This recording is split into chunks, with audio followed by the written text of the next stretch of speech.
guys, aloha, Natalia here. So I just wanted to talk to you today a little bit about how my yoga practice sort of went from being just sort of a workout or something that's kind of stress reducing to something that just blew the lid off of it, and it just sort of expounded in ways that I never thought possible. So yoga, as you may or may not know, is made up of a bunch of different pieces, and asana, what we often think of as yoga, is really just 1/8 of the practice. There are a bunch of other pieces, but the one that I want to talk to you about today is pranayama. So pranayama is breath work, basically, in short. So when you go into a yoga class and you have that nice sort of aura of calmness, and you sit down on your mat, and your teacher starts like, now come into your breath and breathe nice and easy and all that. That's really just the most basic form of pranayama. So prana in the yoga tradition is the life force that rides on the breath. So life force is also seen in other traditions called chi or mana, and in yoga it's prana, and it rides on the breath. So pranayama is breath control, meaning that when you can control your breath, you can control your vital life force, your energy. So in a way, it just really can kick it up a notch, so to speak. So I didn't really know about pranayama, and I didn't really know about the other 7 limbs of yoga until I did my teacher training. And when I was living on the East Coast, I was fortunate enough to discover on accident this yoga studio in DC, which was an hour away from me. And I went there on a whim by myself, and after I took my first class there, I was just floored. I was blown away, and it felt like something magical had just happened. And I wasn't sure what it was, and I didn't realize at the time, but it was pranayama. So either I hadn't been exposed to it yet in the studios that I was practicing in, or the teachers had been teaching it, but I just wasn't ready to receive it, so I don't know which it was. But for whatever reason, at Flow, it hit me. So that's where the journey began. And then the more I learned about it, the more sort of entranced I became with it, and the more I realized what a valuable asset it is to creating that space. So we go to a yoga studio maybe, and there's really nice lighting, and the floors are soft, and we've got our nice cozy mat, and we've got everything sort of set up for us to sort of succeed.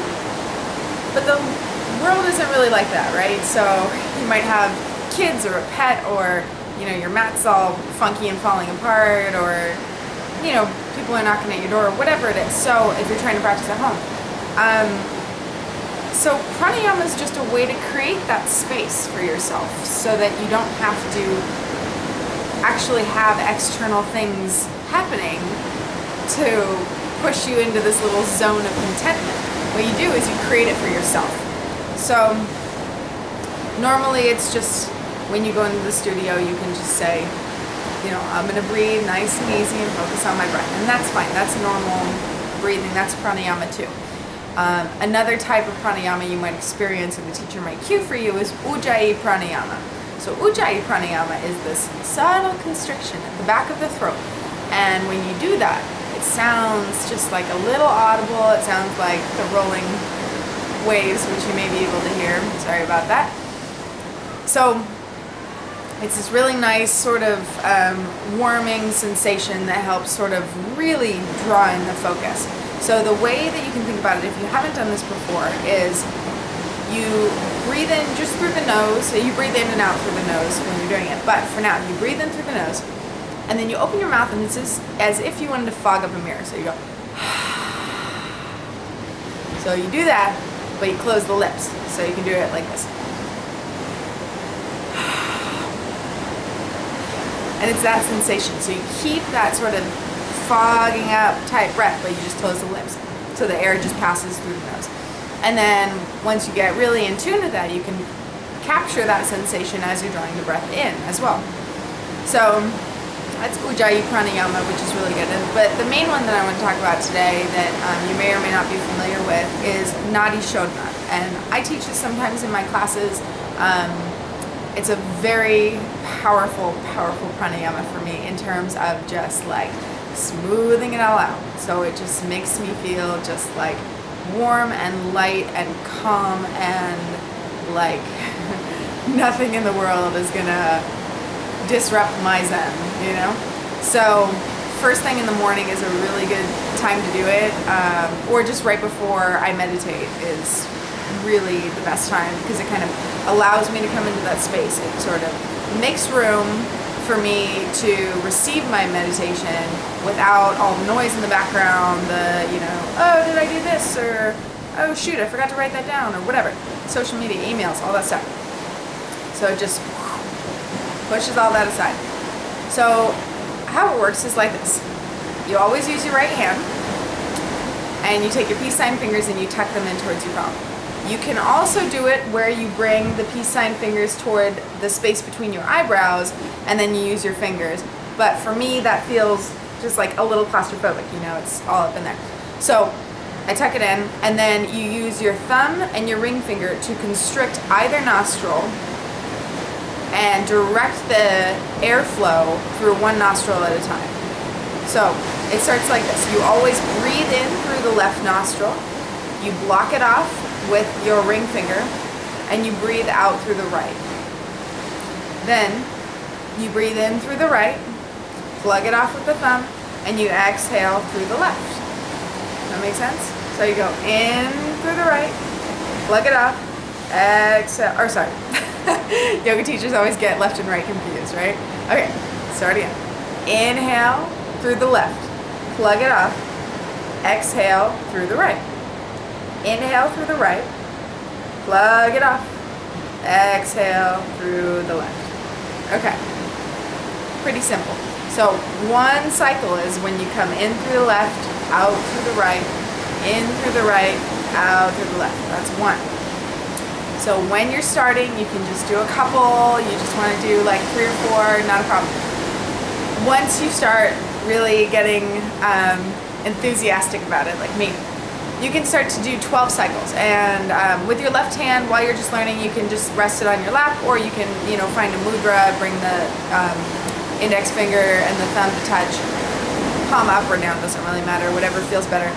But if you want to start to keep track in a way that's more manageable, so you don't have to think about the numbers, I like to do 12, and as I was taught by my teacher, you keep track on the palm. So I always start, I count on the knuckles. I go 1, 2, 3, and around all the way down, and then across and over. So I use my thumb to count. I go like this. 4, 5, 6, 7, 8, 9, 10, 11, 12. Super easy. So I do 12 cycles, and that's just what works for me. So another step on, if you want to add on to it, that really just like makes it super juicy and just so wonderful, is holding the breath. So you would draw in your first breath, say through the left nostril, you plug the nostrils and you hold at the top. So you keep all that breath, keep holding it in, and then you let the breath go. Then after you let the breath go, you keep holding the nostrils and you stay depleted. So you completely breathed out everything and you stay holding. Then once you can't do it any longer, or after a few seconds, whatever feels good, then you breathe back in through the right, hold at the top, full of breath, and then exhale through the left. And then you can hold at the bottom, no air. So that's another really nice thing that just really just focuses your mind on just this warm, fuzzy space that just feels so good. So the last thing that I just want to mention too is when you're doing this for a while, your arm gets a little tired and your head starts to go down because your arm starts to go down. Bring it back up. Keep mindful of that and make sure your chin is just level with the ground. It doesn't have to be back or anything like that, but just notice if you're going down like this. So anyway, I hope you enjoyed this video about Nadi Shodhana, alternate nostril breathing. And I'll be doing a few more, but leave a comment, let me know if you have any questions or anything below, and subscribe if you'd like, you know, to be on the list for more videos like this, and check me out on Instagram and Facebook. Alright, see you later!